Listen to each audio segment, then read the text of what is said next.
Yo, everybody. Welcome to Off Panel, a weekly interview podcast about all things comics brought to you by Sketch.com. I'm your host, David Harper, and this week brings the return of Off Panel's most frequent guest. That's right. It's Brandon Burpee time. Brandon, how you doing? I'm doing excellent. I'm always happy to be back here. I feel like Maggot, the X-Men character who is Brandon's favorite character, couldn't get a toy without you coming on the podcast. How is the toy? Is it amazing? It's amazing. It's so much fun. I wish the maggots were more flexible. That's my only complaint. They're kind of like hard in a shape so you can put them on him, but you can't like wrap them around. They're not like stretchy, which would have been awesome because then you could put them all over the place on him, which would have been rad. But that's my only complaint. Otherwise, he's super cool. I don't really know how you would do that, but that kind of seems like something you would try to do for Maggot. Maybe they did. Maybe the makers of that toy are listening right now, and they're like, why are they slandering our talents? Yeah. Our inability to make this. We tried all the materials we could. I think Marvel should make their own product. That's rude. That's rude.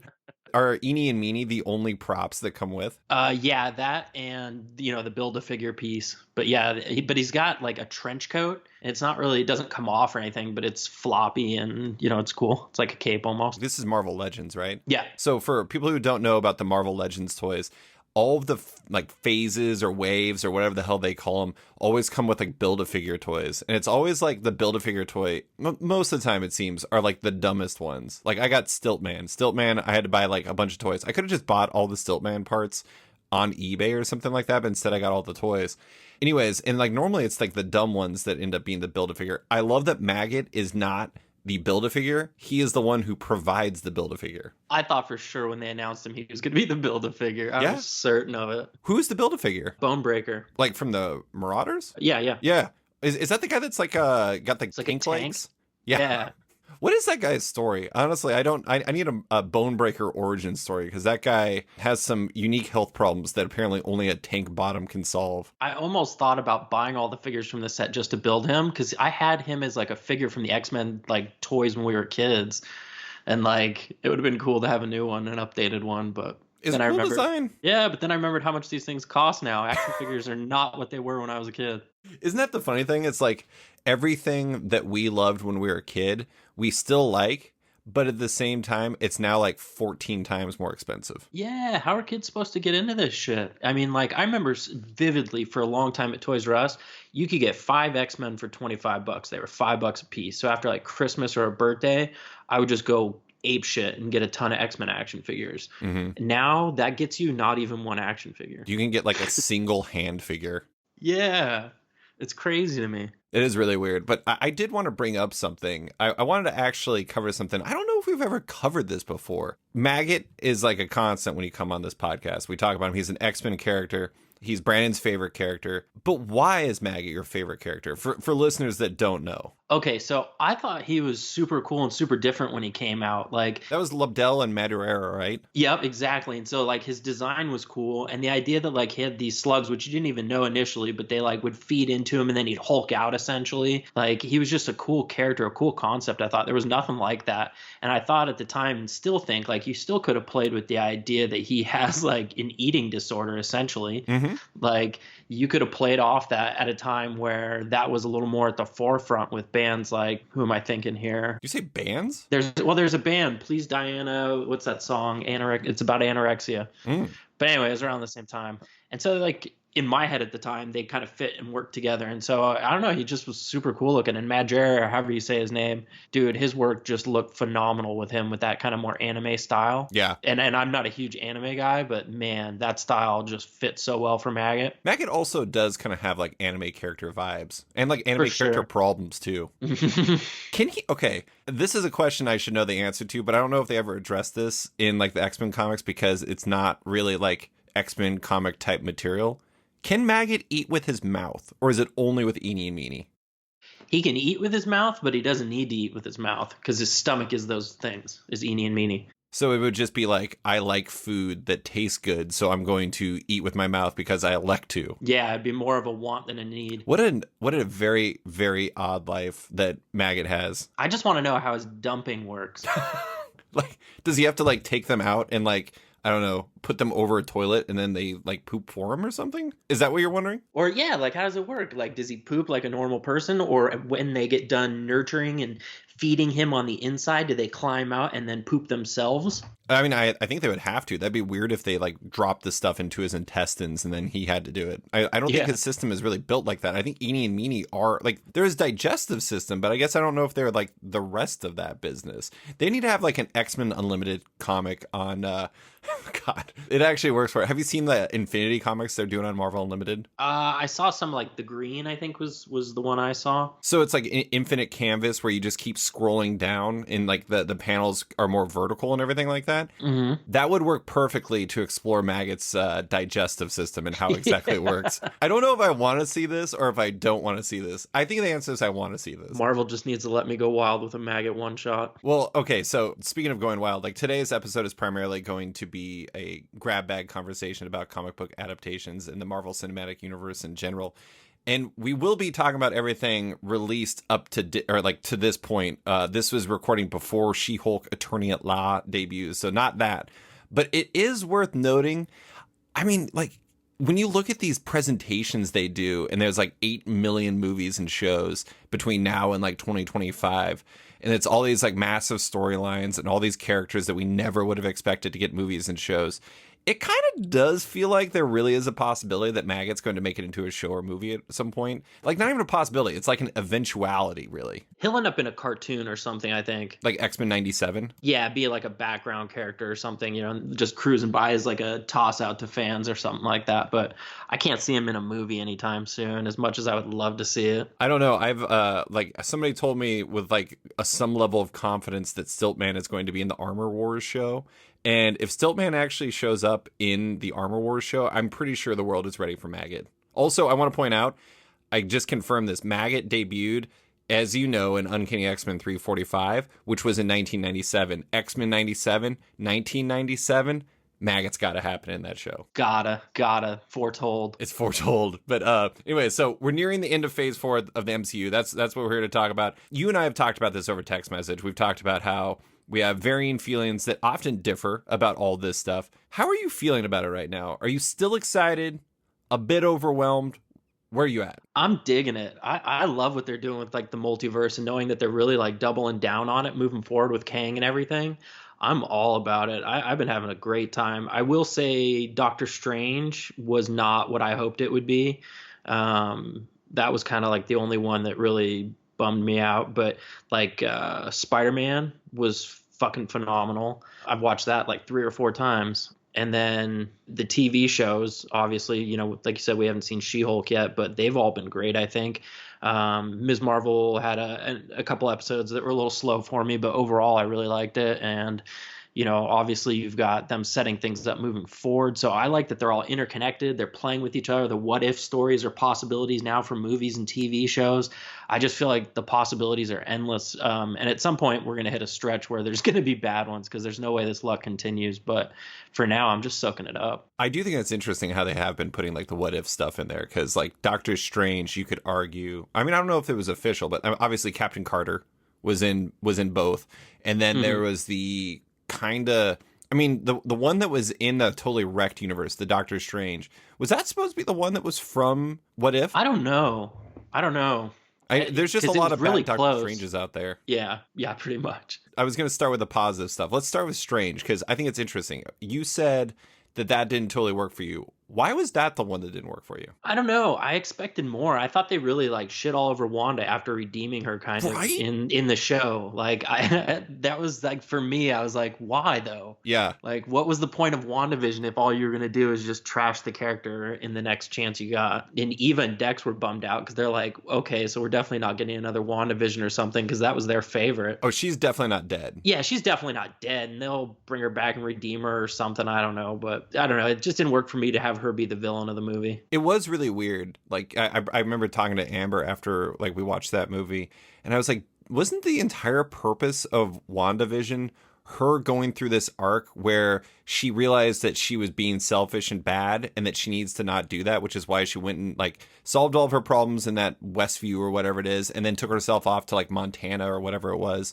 and just like hung out. And granted, she did have the Darkhold then, but she went through this entire arc, and then she went through the arc again, except for extra evil in Doctor Strange, and it really didn't make a lot of sense that they would do that. Also, it was like astonishingly like intense level of like basically like character murder. They just, I mean, not like character her murdering characters, but just like kind of just taking out like all the good of her and making her this just pure evil character out of just nowhere, especially on the heels of WandaVision. And like Eva really liked WandaVision, right? Yeah, Eva and Dex, that's their favorite, I think, Marvel thing in general. They loved that show. That's really weird. My big issue with Doctor Strange, and so to go back to my first question, I am very mixed on like the current state of the Marvel Cinematic Universe, which is part of the reason why I wanted to talk to you, because I know you're a lot more positive about it. Mm-hmm. I'm a lot more mixed about it for two main reasons. One, the pacing. Like, I really feel like there's serious pacing issues. Like, everything feels like it's on fast forward, so they can just cram as many cameos and as much setup as possible. And it doesn't really like the early movies and the early everything just felt like it was very oriented on character. Like, there would be, like, when you think back to like Captain America, the First Avenger, not that that's like the perfect example, but it's a good movie. And a lot of that is based on having these like quiet moments with the character, like where, you know, like Steve's sitting in a bar and he's drinking and he realizes he can't get drunk because of the super soldier serum. And like they always had these like little moments where it was just kind of expressing who this character is and like getting inside their life and their world and everything like that. And Doctor Strange was just like the turbo button was just pushed down the entire time. And it just didn't feel like it had that same level of like, I don't know, character value to it. And then the other thing is like the cameos are really starting to annoy me. Like I told Amber this once, like I kind of feel like Kevin Feige watched all those reaction videos to Avengers Endgame when all the characters show up in like the portals and everything like that. And he was like, what people really want out of these movies is they want characters to show up randomly and like have these like fist pump moments where like, oh my God, that character. In some ways, because of all of that, because of the pacing issues, because of the cameos, because trying to do setup for everything else, it really feels like the MCU has gotten a lot more like the bad side of comics, where there's like this steep learning curve for people who aren't like super hardcore about it. And I think part of that comes from the fact that I watch these with, you know, Amber, my wife, who like isn't as like diehard as like somebody like you and I are.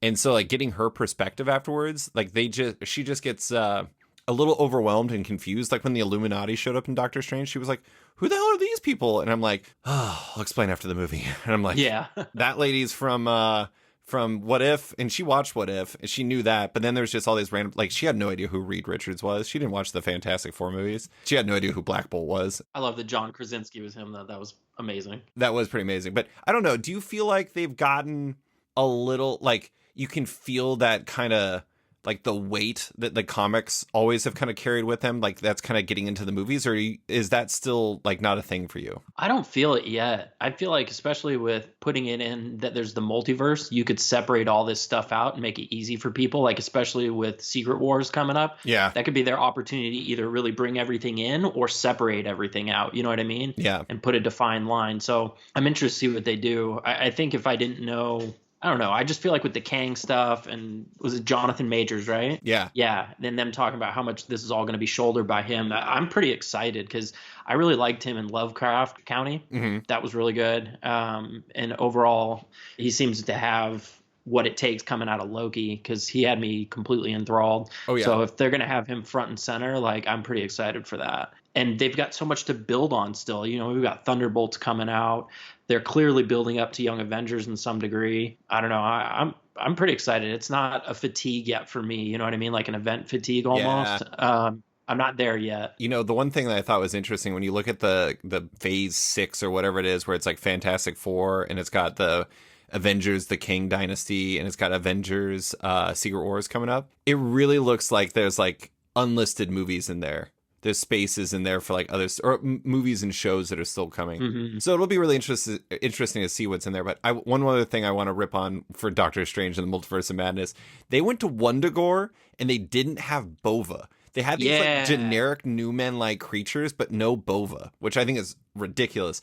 Which is, I do want to throw out there, it does very much open up the opportunity for like when Scarlet Witch eventually comes back, which she definitely will, because like they panned out as far as they possibly could and then just had like a building fall on her, which I hate to say it is like not enough for any of these characters because they just get their asses kicked constantly. It totally opens up the opportunity for the Young Avengers series to start with an anthropomorphic cow woman feeding Scarlet Witch soup in Wondercore and is like, your kids are alive, let's go find them and start the Young Avengers. And I'm like, yeah, Bova, let's go.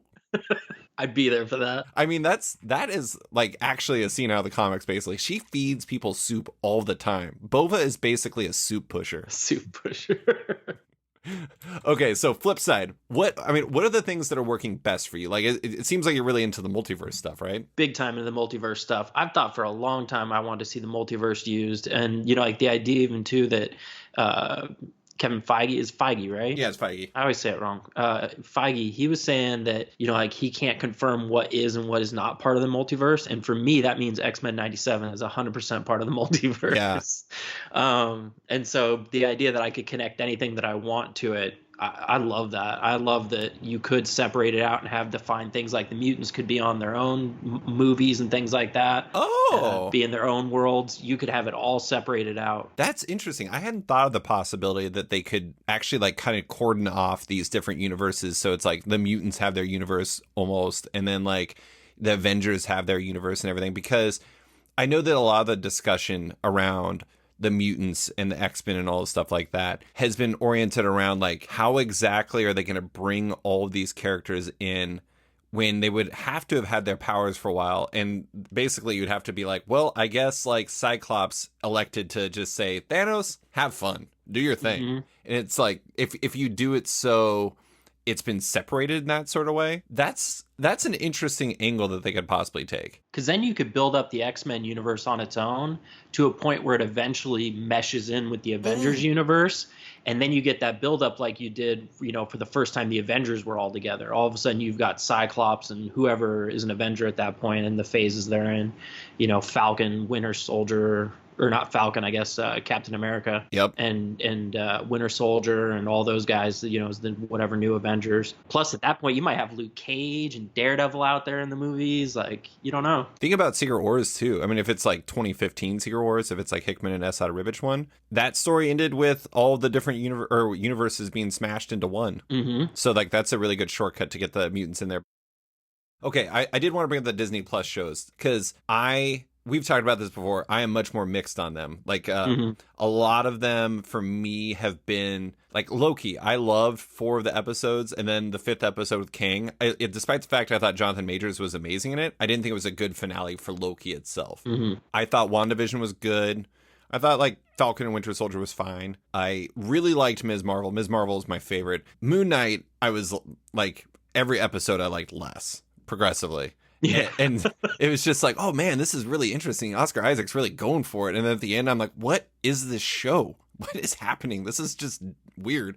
But anyways, it was just kind of a mess. So I have like basically just swing violently back and forth depending on every like series that comes out. She-Hulk, I have no sense. It could be amazing or it could be terrible. I have no idea. But how do you feel like it's working? Do you love the addition of Disney Plus shows? Do you hate it, or does it range? I love it. I'm definitely more on the positive end of things than, a negative. Moon Knight, I think, was my least favorite. That was a mess, like you said. Like, I'm not going to lie. I read Moon Knight comics. I like the character. And that show had me lost sometimes. and, like, trying to explain to the kids while they were watching that was a nightmare. Yeah. Like, it was an absolute nightmare. And I wanted to see more of like Moon Knight in a Moon Knight costume doing Moon Knight shit. Right. And we just didn't get as much as I wanted out of that. So that was the only one where I was just like, there were some episodes of like Falcon and Winter Soldier that were a little slow. Yeah. They probably could have cut out some episodes of that and then it would have been a lot better. Hawkeye I thought was pretty good. Oh yeah, I completely forgot about Hawkeye. Yeah. Hawkeye I really liked, besides the fact that their Kingpin characterization was super weird. He was like, he like was like the biggest heavy ever in the Daredevil series, and then D'Onofrio shows up and he's just this weird kind of clown version of himself. And maybe it was because Echo was involved, and Echo he kind of looks at as like a semi-daughter or something, but it was still kind of funny. It was just like, what is the deal with this Kingpin? Yeah, I'm interested to see what they do, especially with like not Deadpool, Daredevil being in She-Hulk. Yeah. Like screenshots I've seen of the costume, I'm not sure I'm really in love with that. Yeah, we'll see. We'll see. I mean, it is interesting that they're doing Daredevil Born Again as a series, like an 18-part series, especially considering the fact that they kind of told Born Again in the 3rd season of the Netflix series. Mm-hmm. And so I imagine it's just going to be the name, but I have to say, I love Charlie Cox as Daredevil. I do too. And I love D'Onofrio as Kingpin. And so them working back in does really work for me. And they do kind of feel more like characters in a TV show than they do in the movies. Like, what are you going to do with Kingpin in a movie? I don't think he's going to be like a Thanos level threat. That's kind of like where you have those ones. But, one thing I think is interesting, though, is when you look at Ms. Marvel and Moon Knight in particular, and all of them to a certain degree, but Ms. Marvel and Moon Knight are interesting because they kind of stand alone almost entirely, besides the very end of Ms. Marvel. Mm-hmm. And besides the fact that she's like a fangirl of Captain Marvel, Kamala can exist on her own, and it doesn't, like, you don't need anything else. Do you want to see more standalone shows where it's telling their own story and there's less universal connection? Or do you kind of like the more universal flavor of like WandaVision and like Falcon and Winter Soldier and Loki and stuff like that? I like the universal flavor, but I will say, like, and I touched on this earlier, at some point there's going to be like almost an event fatigue. So it wouldn't be a bad idea to start doing kind of like phase 1, phase 2, like you were saying earlier, where it was more individual based stories where you're getting more character development. Yeah. And then have these themes that run around in the background that eventually tie them all back together. So it's less in your face that it's, like the multiverse right now is just very much in your face. It's all connected. It's all crazy. But you could definitely tone it back down after all of this and have everything be separate, but have a running through line that eventually ties everything back together. Yeah. And I think at some point they're going to need to do that, because this is not, like, the multiverse stuff is awesome and fun, but it's not sustainable. And now, a quick word from one of off-panel sponsors. Maggottverse is a next-generation digital comics platform, and one with an astonishing number of comics, with currently over 50 series from over 100 creators on their app, with a 5-star rating both on Apple and Google's app stores.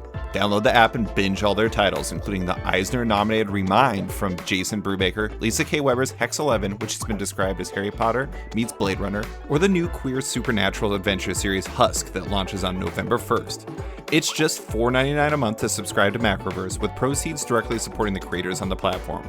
Keep an eye on the future of Maggottverse 2, as 2022 is going to bring an epic upgrade that offers a new level of digital collectability and more, with early adopters able to sign up for more information at Maggottverse.com.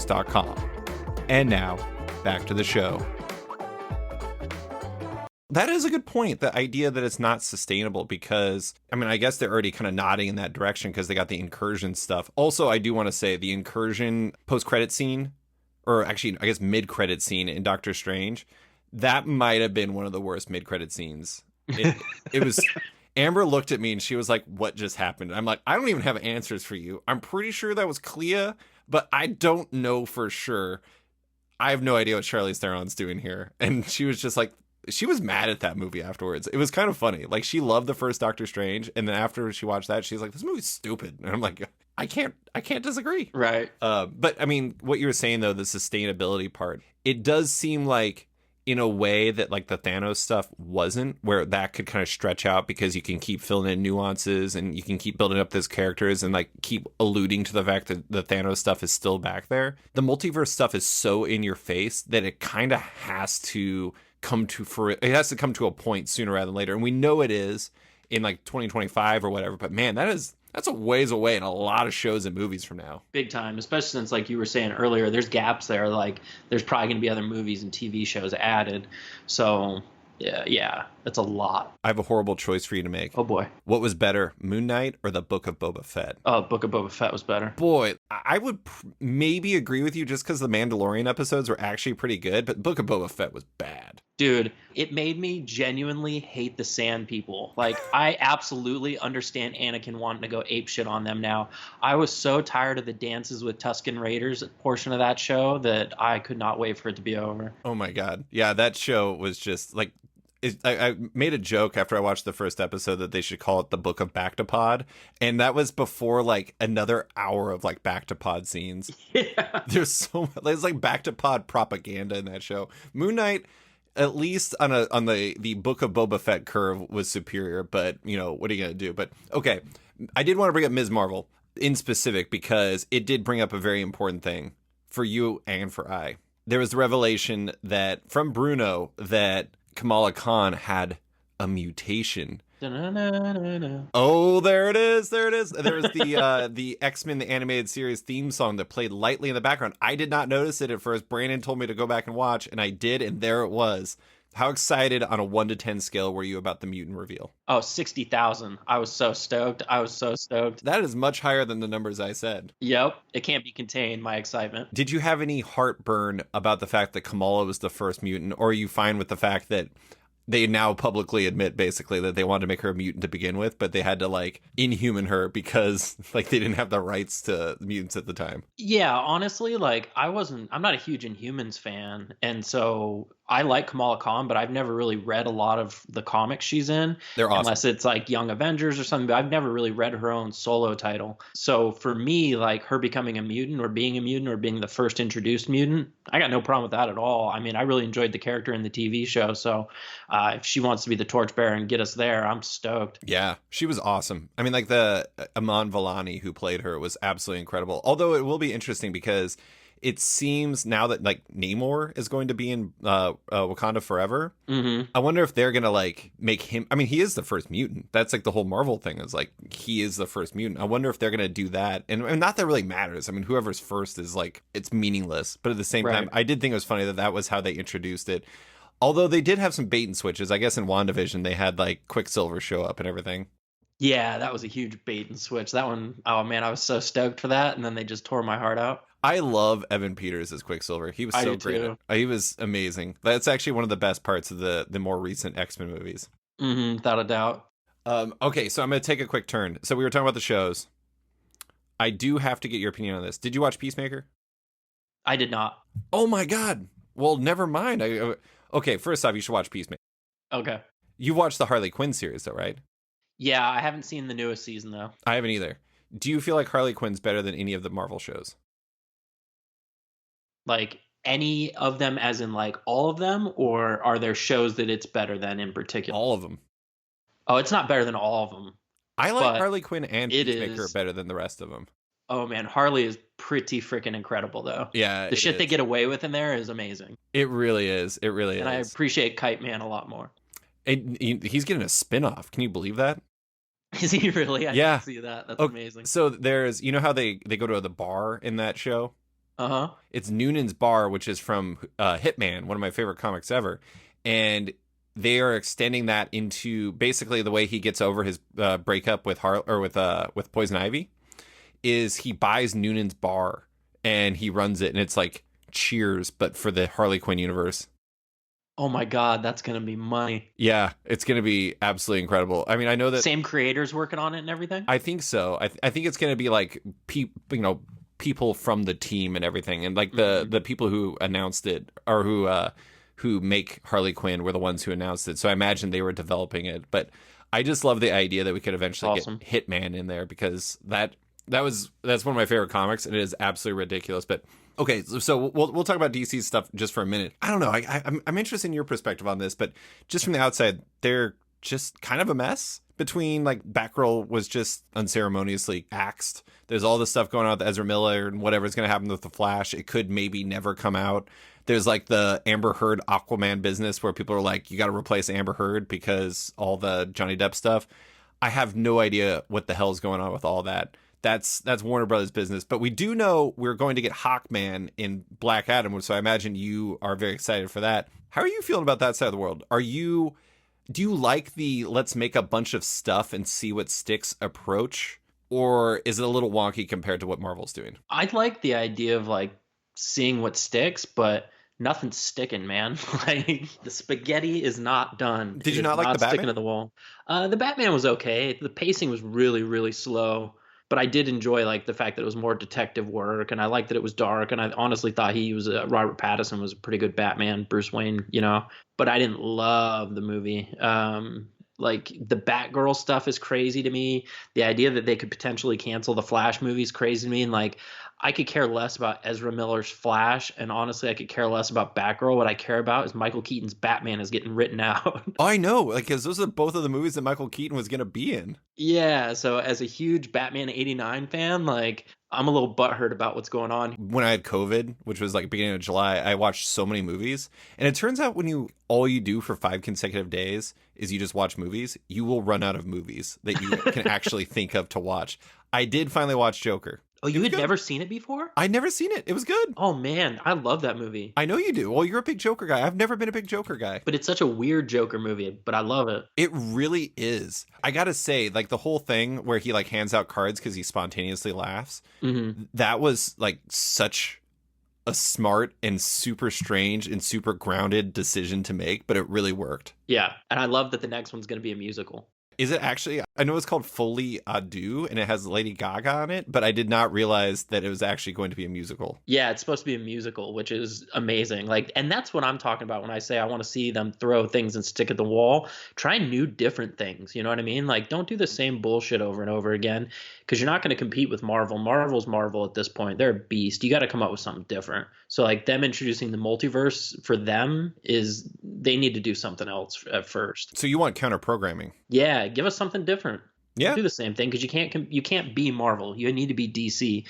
So if that means all of your stuff has to exist in its own, universes, and eventually you can do an Infinite Crisis and bring them all together. You know what I mean? Like, ignore the whole Flash universe stuff. Okay, first off, I really do. You should watch Peacemaker. Peacemaker is incredible. It is really, really good.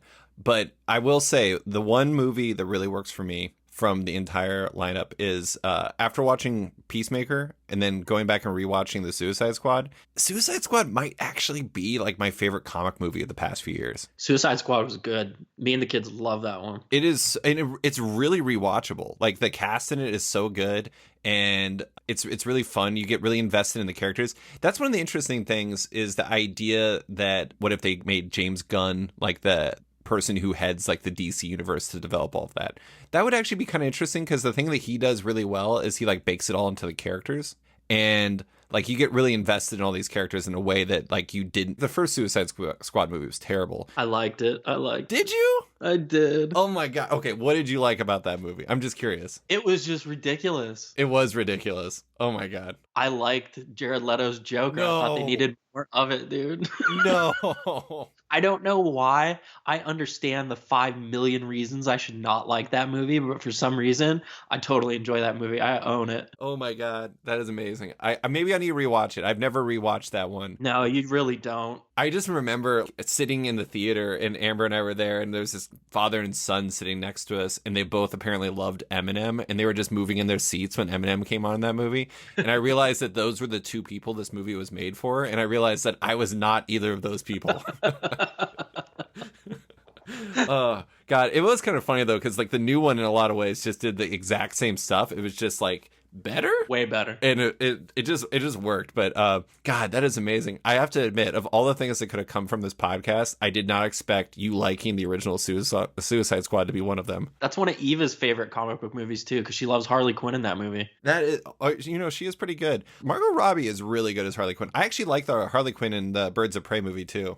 Yeah, I like Margot Robbie Harley Quinn. That's one of the castings they did really well, and that should carry over to other things. Okay, that actually brings up a topic I was going to bring up. I know this always plays a factor. Like, how do your kids' feelings about all these movies and shows like impact you? And like, do you feel like, I know that they both are kind of like about comics. Do you feel like they're a little bit more invested in all of this? Yeah, and compared to the comics, yeah, absolutely. Like Marvel stuff for sure. DC stuff, I don't know what it is, like, because I approach it with the same enthusiasm of like, oh, there's a new comic book movie, like we should go see this. But they could care less. Like, they still haven't seen the Batman. We saw Suicide Squad because it had Harley Quinn, but if it didn't have Harley Quinn in it, they would have had no interest. I can't imagine many kids would be like, yeah, the Batman is exactly what I want. Yeah, a 3-hour movie where people like whisper at each other and then like occasional bouts of extreme violence. Yeah. So like the DC side of things, they're not really into. The Marvel side of things, they're super invested. Like Eva right now is riding the high. Like she, for a bit there, was like, Dad, can I ask you a real question? Because I know you know people who work in this. And I'm like, I really don't know anybody who works in these movies, sweetie. She's like, well, you know comic book people. I'm like, no. Like, this is not the same thing. And she's like, can you find out why, honestly, there's no women? Oh, jeez. And I was like, damn, okay. In like all like the Marvel stuff or just everything? Yeah, in the Marvel stuff, she's just like, there's just not enough like women. And so like finally, like Hawkeye had Hawkeye, and then you have She-Hulk coming up. You just had Ms. Marvel. Like she's been pretty stoked. You had the Black Widow movie. Mm-hmm. And Yelena Belova is amazing. WandaVision. Yeah, so like you're getting more women characters, more female badasses. So I think my daughter's way more invested on the Marvel side because there is more of that. Whereas on the DC side, they're canceling Batgirl. Right. Yeah. And that's kind of all they had. Yeah. I mean, they also have on the Marvel side Julia Louis-Dreyfus, who's just like, I will assemble the Thunderbolts and intermittently just shame people for their existence. And it's perfect. Yeah, it works great. I love the fact that they're just like slowly but surely like building both the Young Avengers and the Thunderbolts in the background. But it does bring me like a little bit of Schadenfreude, like joy in the sense that I kind of liked Wyatt Russell as John Walker in The Falcon and Winter Soldier. Amber hated him so much. It is like incalculable. Like every time he'd show up on the screen, she would just like start cursing under her breath because she hated him so much. And he's gonna be back in Thunderbolts, which is amazing. Yeah, and I hated him too, but like in a great way. Like he did such a good job of being an unlikable character. Yeah, like he was phenomenal at that, which is hilarious because he was in a TV show that got canceled, Lodge 49. Oh yeah, you love that show, right? I love that show, and like in that, he's like the most lovable guy. Everything, he's the most lovable. Oh, yeah, not Overlord, but yeah, not Overlord. I mean, he wasn't bad in that, but he was definitely not like designed to be likable. You should watch Everybody Wants Some. It's a Richard Linklater movie that feels like a sequel to Dazed and Confused. It's about like a college baseball team, and he plays this dude on like this left-handed pitcher. And like left-handed pitchers are supposedly always weird, who like loves weed and just sits around and like listens to music, basically is master leader guy to the rest of their pitching staff.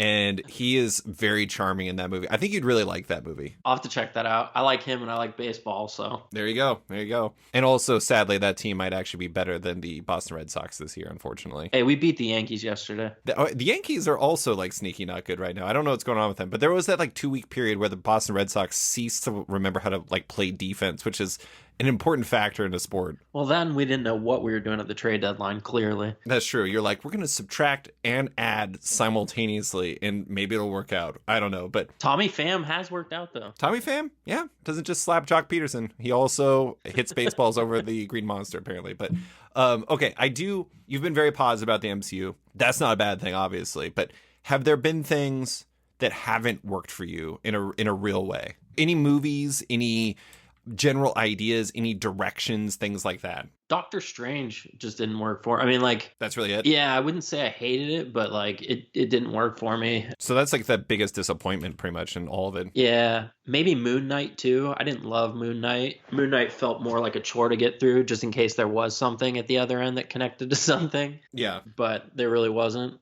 But honestly, I would watch a second season of it with hopefully a little bit more clarity on what they're doing. Oh, you're talking about Moon Knight? Yeah. Well, I mean, I think that had a problem in the sense that they really felt like they needed to set everything up, and they wanted to do it in a way that was very dramatic and in a way that spoke to like Oscar Isaac.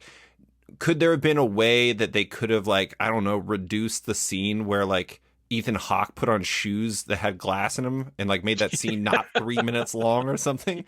Yeah, probably. But at the same time, now that they've done setup, I feel like a second season would probably be better because then, as you noted, Moon Knight would actually do Moon Knight things probably. Yeah. Any other disappointments, though? It's just really those. I mean, not like just the individual projects. Were there like parts that didn't work for you or like directions, or was it really just those two things that are just kind of not jiving with you? Yeah, pretty much. I'm I'm pretty much drinking the Kool-Aid right now. I love it. I Yeah. love it. You're making me want to rewatch with a new eye, besides Doctor Strange, of course, and Moon Knight. Because I'm really like trying to dig to think of something I don't like. You know what I mean? Like I've been enjoying all of it. I think there's a possibility She-Hulk with the animation on the face might be a disappointment. I'm hoping they get that a little more wrangled in. Also, I always keep in mind like these are the kind of things that I dreamed about having when we were like little kids, you know, and it just never was probably going to be a possibility, and now it's all happening. Yeah. When I was talking to Amber this morning about like, things that you and I could possibly talk about, she was just like, yeah, like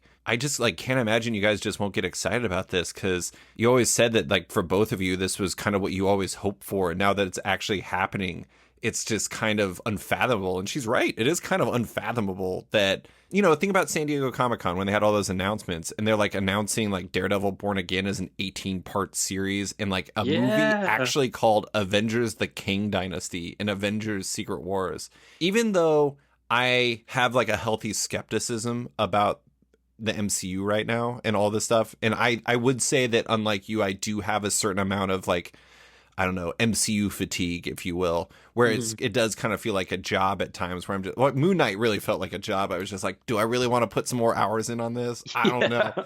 But when I was watching all of those announcements come out and like with the Wakanda Forever thing, the trailer, which was unbelievable. And then there was like, God, the dude from Peacemaker comes out in the High Evolutionaries costume. And I was like, oh my God, is that Bova's music? It's happening. I was pretty hyped. I like all of the skepticism just kind of went away on me, which is, I mean, and that's the funny thing about it is it's kind of like with like, I love the Predator movies and I love the Alien movies too. And every time there's a new one, I get really excited about the prospect that this will be the good one finally that lives up to the originals. And like, I feel like Marvel's kind of there for me. I'm curious, is like when all the San Diego stuff was coming out, where were you at on the hype scale for all that? I was pretty stoked. Like, I don't follow everything as closely as I used to. So, like, I completely forgot San Diego Comic-Con was going on. And my homepage on my computer, for whatever reason, because I think it's like 1996, is Yahoo. Yeah. And they had something on there about it. And I was like, ooh, that's cool. Yeah. And then I was like, let me go to an actual comic book site and read about this. And I just looking at the timeline, I was pretty stoked. Yeah. Seeing that Fantastic Four logo is super cool. And then also, like there's those gaps you're talking about, and we don't really know what's going on with Spider-Man yet. Yeah, that is kind of an interesting wrinkle there. It'll be interesting. I was pretty excited. I would say a 10 out of 10 excitement on that. I'm very hyped for Blade because I love Mahershala Ali. Yes. But I am very conflicted because I hate Black Knight. And Black Knight will almost certainly be in it based off the fact that Blade's voice was at the end of Eternals talking to him. And I'm just like, although I do like Kit Harington, so I'm like very conflicted. It's weird. Did you know that they announced a Wonder Man show too? I did not know that. Wonder Man. There's going to be a Maggot movie someday. There's going to be a Maggot movie. I hate Wonder Man also. I do too. Wonder Man sucks. Even in the leisure suit. The funny thing though is like I could see Wonder Man being a better show character than a comic character, which is kind of a funny thing to say because I really do not like Wonder Man in the comics. Yeah. Have they said what it's like going to be about, like how they're going to use him? I'm guessing it's going to be humorous. I think it's going to be humorous, yeah. I mean, I also think She-Hulk's supposed to be like more along those lines. And I like that idea because She-Hulk, when she's at her best, is like a fusion of a superhero and a lawyer. And I like that it's She-Hulk attorney at law. I did want to bring up a question I had from a patron. Chris Langford asked, how exciting was the Wakanda Forever trailer? What has you most excited? Is it the prospects of having Namor yell, Imperious Rex, on the big screen? Dude, you know what gets me excited is that I hadn't even thought about him yelling Imperious Rex, and that would be so fucking rowdy. Do you think that they'll have that? I'm that is like one of his lines, but at the same time, like, people don't talk like that anymore. I don't even know if they talked like that in the 60s. Yeah, and they're going with more of like an Aztec type vibe, aren't they, with him? I'm not really sure. I mean, I don't think I can make any like real judgment calls based off of like the 20 seconds he was in the trailer or whatever. It is pretty interesting to see how they're handling the Atlanteans, and they're going real deep in that real fast, which was a build-up storyline to Secret Wars. But yeah, him saying Imperious Rex would be pretty amazing, mostly just because everyone who knows the comics will be extremely hyped, and everyone else will be like, "What is he saying?" And why is that guy so excited about it? Yeah, exactly. Why is this person next to me screaming and pumping their fist? Yeah. That trailer was really good, though. That was a beautifully done trailer. Like, yeah, that was really well done. It got me pretty hyped up because I was really concerned. Like, I have so much faith in Marvel that I'm sure they can pull it off. But without him in it, like, how You mean Chadwick successful is this Boseman? going to be? Yeah, sorry, yeah. Like, how successful is this going to be without him? How are you going to do a Black Panther movie without Black Panther? And it looks like they're going to introduce a new Black Panther the way they were hinting at it. But I hope they don't really focus on that. I hope it really is like a focus on Wakanda and like they're losing their king, it looks like, and all of that. I hope they focus on that. They also announced that they're going to do a Wakanda series on Disney Plus. And so I really do. I'm with you. Like, I hope that they kind of focus on the totality. Because honestly, like, this is not, I mean, Chadwick Boseman was amazing in all of his appearances and everything. And like, Black Panther is a great movie and he does phenomenal work in there. But at the same time, I will say one of the things that really made part of the reason why I think Black Panther was as good as it was, I think on one hand, like Ryan Coogler bringing his like vision to all of it was really important, but also it had such an incredible cast. And so I really don't have any beef with, like, it's like if they decide, some people want them to recast T'Challa and everything, there's so many other characters you can focus on. And if they can do it right, I think they'll do it right. And now, a quick word from one of Off-Panel's sponsors. It's Bad Idea still. I have good news. They got back to me on a script for an ad. I also have bad news. They told me to come up with it because they're busy baking. So I hear they're making donuts now? I don't know what's going on. Bad Idea is over. Let's get back to the podcast. Okay, so to close, I have some rapid fires, but I wanted to start with going back to the mutant part of it. We talked about the gaps.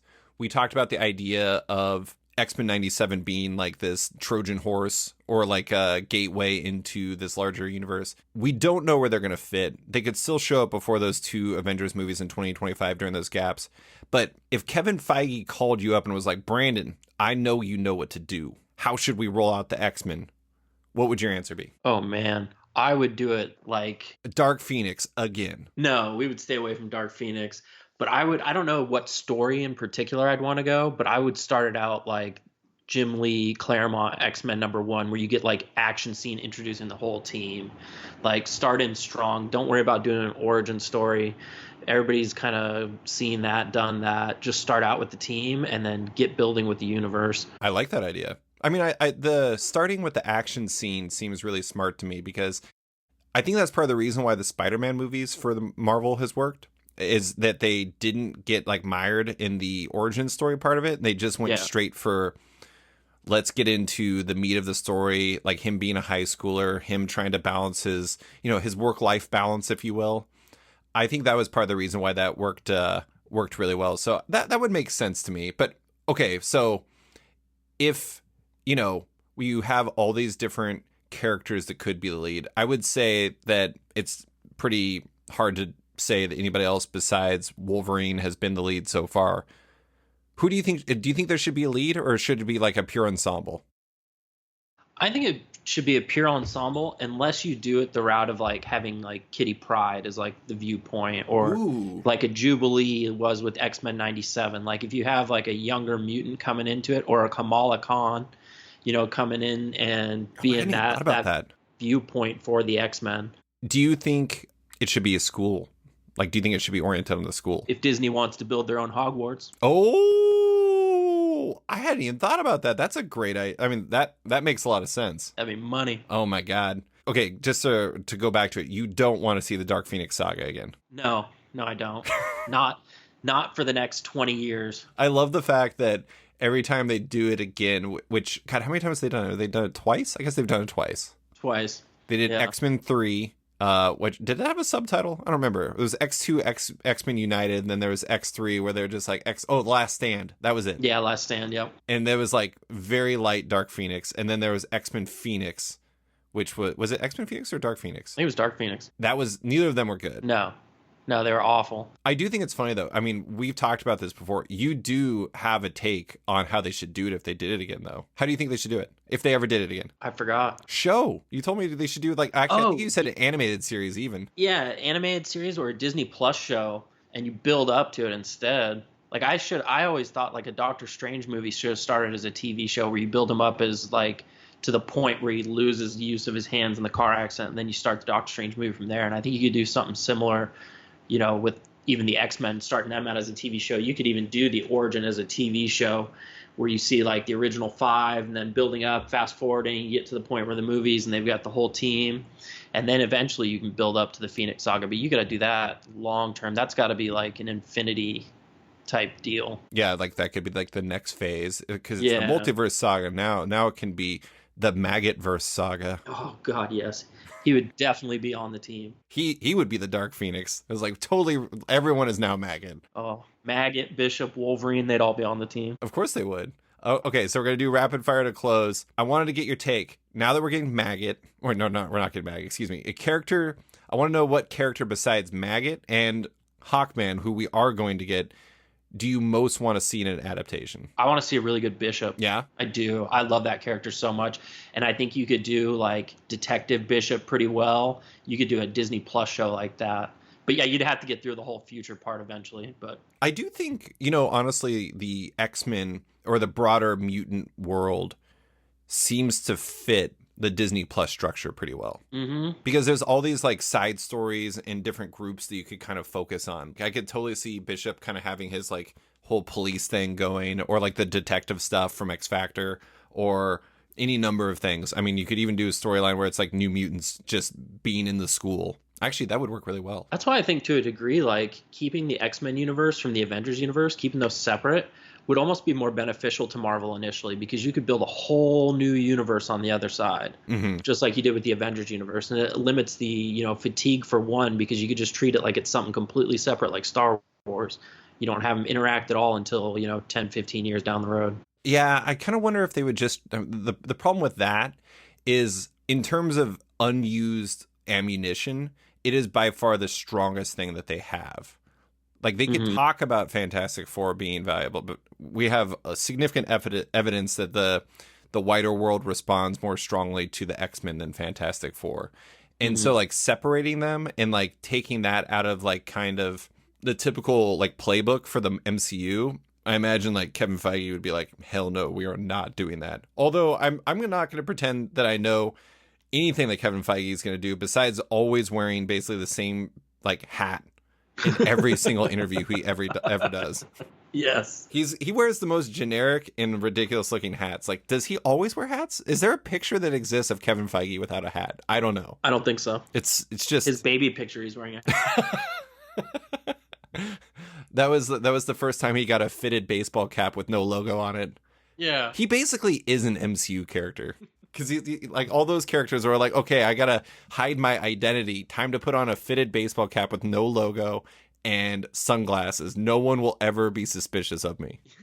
This'll work. Okay, next question. Does it bother you at all that the MCU is really starting to affect the comics? No, because I don't know that I'm reading anything that it's really impacting. If I can, like, I read a lot of X-Men stuff. Yeah, X-Men's definitely not being affected by it, but of course there is no X-Men in there. I don't read any Avengers. I don't know. You're just not feeling it. Yeah, I don't Spider-Man I like, but yeah, I'm not feeling any impact from movies on those. I'm not reading Thor anymore. They're definitely, it's mostly in the sense that, like, Kang is now really coming into, like, the Universal stuff, and then they have, like, what was the clock character in Loki, like Miss Time or Miss Minutes? Miss Minutes is now going to be a character in the comics. And okay. Like, they're starting to bring in things like that.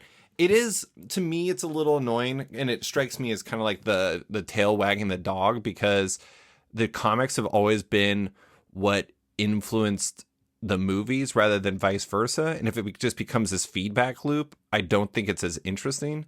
But I mean, I don't know. It is kind of interesting. I've seen some people speculate that they're going so fast through all these storylines that they're going to run out of material pretty soon. But I feel like there's a lot of Marvel stories. There's way more Marvel stories. Yeah. I mean, like, because we haven't even gotten into stuff like Galactus coming in or any of that kind of stuff. Like, there's so many big bads you could still introduce. Apocalypse, Sentinels, Magneto. Just keep listening to X-Men characters. Mr. Sinister. Yeah, there's an endless supply. Although Mr. Sinister was supposed to be in New Mutants. It was supposed to be John Hamm. I kind of like that. Did you watch New Mutants? I did. It was awful. It was not very good. It was awful. Okay, so next question. This is not Marvel related, or not specifically movie related. What's one comic so far this year that has surprised you, but in a good way? Oh man, World's Finest. Interesting. That's Mark Waid and Dan Mora, right? Yeah, and sometimes like I don't intend to pick something up, and then I see the cover art, and I'm like, okay, if the inside looks this good, I'll pick it up. And this was a case of that, and so I was just like, I really like the art. I'm gonna see where it goes, and it has been one of my favorite titles this year. Dan Mora is so good. He does this book So good. Once in Future. He came up in Mighty Morphin Power Rangers comics. Oh, and I loved those. That's probably why I'm digging it. I'm actually, that's one of the sneaky things of the past few years that I think is actually kind of amazing is I would say for the past 10 years, one of the strongest, like this is sounds diminishing and I don't mean it in a diminishing way, but superhero minor leagues, like a system for like basically recruits to come up and draw Marvel and DC books, has been Mighty Morphin Power Rangers. There's a lot of really good artists on those books. Well, you had great writers too, Kyle Higgins. Yeah, it seems like all that stuff is really good. I have not read it. I know you like that stuff, but the art, the people who come from it, every time I'm like, oh man, who's this artist? They're amazing. And I'm like, what have they done before? It's like always Mighty Morphin Power Rangers. I'm like, where the hell are these people coming from? Yeah. Power Rangers. Power Rangers. Okay, next question. We're going to get into sports talk. Which team are you more excited for in the upcoming season? The Phoenix Suns or Arizona Cardinals? Oh, Phoenix Suns for sure. Arizona Cardinals just sketch me out. Or do you have like, they have kind of weird vibes. Yeah, I don't know what this team like. I just don't feel like there's much chemistry right now. We don't have DeAndre Hopkins for like what 6 games. Did he get busted for performance enhancing drugs? Uh-huh. Yeah. Well, at least he's not going to get hurt. Yeah, right. I did think the whole thing with Kyler Murray's contract where they're like, you need to like watch tape and like in the contract or whatever, study, like do independent study or whatever. That was such a wild thing to actually have in a contract. That's so dirty. Yeah. I mean, and the fact that it also came out, it suggests to you that somebody involved wanted it out. And I don't know who benefits from that information being out because it makes the Cardinals look like jerks and it makes Kyler Murray look like he doesn't study the playbook. Yeah, there's a no-win on that one. Yeah. So like whoever came out, maybe it was like the agent who like, I don't know, somebody who was like scorned by somebody in the deal or something like that. I don't know. But when that came out, it was really weird. But probably Robert Sarver.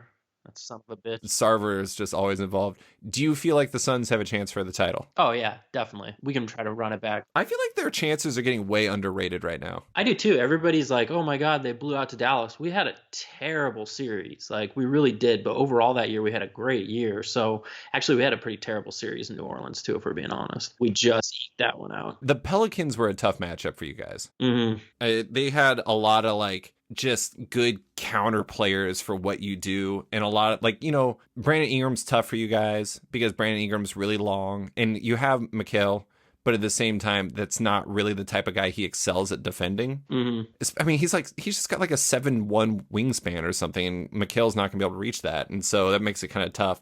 And like Jose Alvarado was about to like make Chris Paul retire early because he was so mad at him. Dude, he had me pulling my hair out. I hated that guy during that series. He's a fun player. He's a super fun player. Anyways, that was a tough matchup. I mean, I don't know how seriously I take that Mavs final game, even though it was just absolute debacle on like so bad, unprecedented levels of debacle. Yeah. And when I look at that game, it was just like one of those games where it's just everything went wrong. And I don't know if you can judge the future of the team based off of that game. I don't either. And we kept most of our pieces. I mean, losing JaVale McGee sucks, but he wanted a starting rotation spot, and we were going to do that for him. Coming back too. Yeah, we got Sarge coming back, and he's healthy. He's playing, you know, WBC basketball or whatever right now, or is planning to. So get him warmed up, get him back in. You kept Ayton for my Pacers. Yes, we did. Thank God. We lowballed him. He was so desperate to become a Pacer legend, and you guys rejected him. Yep. He just did not want to take that pay cut, and we got him. Well, it is kind of funny. It kind of, in a way, it worked out completely wrong for everyone. And in another way, it worked out completely perfectly for everyone. Mm-hmm. It's a really weird thing. Yeah, I think you guys are super underrated going into the season. I know the Warriors are good. The Clippers are going to be better. The Nuggets are going to be better. Uh-huh. Why would there be any reason why the Suns are going to be any worse than a top 4 seed? I don't see why that would be the case. I don't think we're going to have quite the win record that we had last year. I don't think it's going to be that kind of year again. But we're going to make a run in the playoffs. We're going to make some noise. And we're not even done yet. We may still lock in another player or make a trade for something. It doesn't have to be Kevin Durant. You never know what we're going to do. Yeah. I still think, though, that one of the underrated parts about the Suns is even if you don't make a move, most of your guys are young still.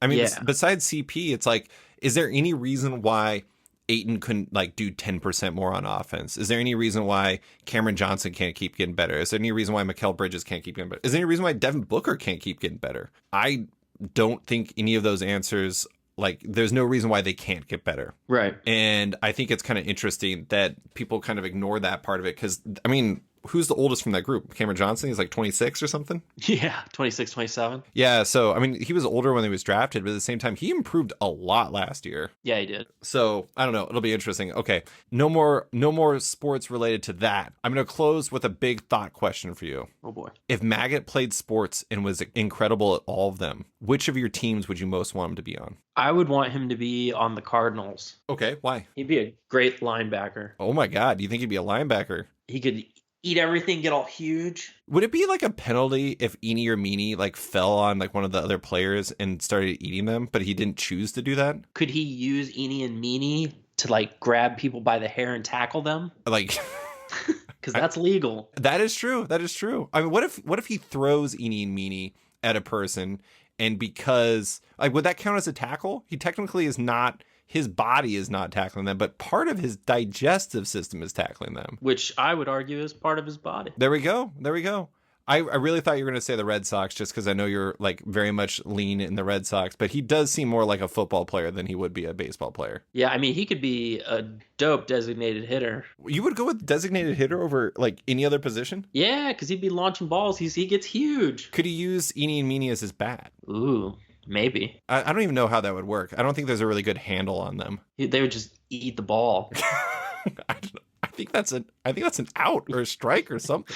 It's a ball. It's like a foul ball. I have no idea. It seems illegal in some way, Brandon. Probably. We can't get any worse. Okay, well, Brandon, that is all I have for you. Thank you so much for coming on to talk about the Marvel Cinematic Universe, Maggott, Eenie and Meanie, and everything else. I appreciate you taking the time. Thanks for having me. Thanks for listening to this week's episode of Off Panel with my pal Brandon Burpee. You can find Brandon on Twitter at Brandon Burpee and on Instagram at Vinyl Burpee.